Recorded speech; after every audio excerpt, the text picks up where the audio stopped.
पाकिस्तान और चीन का दो तरफा दिफाई, फौजी और स्ट्रेटेजिक ताल्लुकात को मजीद फरोग देने पर इत्तेफाक। Army chief general Qamar Javed Bajwa का 2 रोज़ा दौरे चीन में चीनी वज़ीर दिफा से मुलाकात। सैलाब ज़दगान के लिए चीन की दोस्त मुल्क की फराख दिलाना इमदाद, मजमूई इमदाद 15.8 अरब रुपए हो गई। पाक चीन दोस्ती जिंदाबाद। Army chief general Qamar Javed Bajwa का 2 रोज़ा चीन का दौरा, चीनी वज़ीर दिफा से मुलाकात, दिफाई फौजी ताल्लुकात और सी पैक पर तबादला ख्याल किया।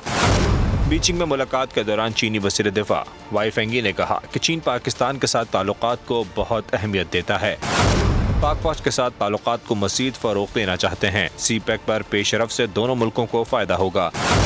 चीनी वज़ीर दिफा ने पाक चीन फौजी ताउन को दोनों ममालिक के ताल्लुकात का अहम सतून करार दिया। और अगर आपको हमारी ये वीडियो पसंद आई है तो लाइक पर क्लिक कीजिए। उन्होंने सैलाब में जानी और माली नुकसान पर पाकिस्तान से यकजहती और गम और रंज का इजहार किया। कहा कि चीन सैलाब मुतासरीन को हर मुमकिन ताउन फराहम करेगा। आर्मी चीफ का सैलाब ज़दगान की इमदाद करने पर चीन से सारे तशक्कुर। सफारती सरा के मुताबिक चीन ने सैलाब ज़दगान के लिए मजमूई तौर पर इमदाद 15.8 अरब रुपए कर दी।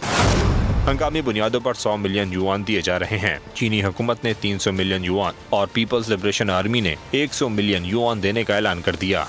मैं हूं इमरान रियाज खान। अब आप मुझे देख पाएंगे सिर्फ बोल न्यूज़ पर। इमरान रियाज खान साहब जो हैं वो बोल फैमिली का हिस्सा बन गए हैं। बड़े अरसे बाद किसी चैनल ने हौसला किया है, तो मुझे ऐसा लगता था कि हमें बोलने की इजाजत नहीं मिलेगी, लेकिन बोल ने डिसाइड किया कि बोलने की इजाजत वो लेकर देंगे। मुझे बोल की एक चीज बहुत अच्छी लगी कि बोल ने कैटेगोरिकली कहा कि जो करना है करो, हमने अपना कोई बंदा नहीं निकालना।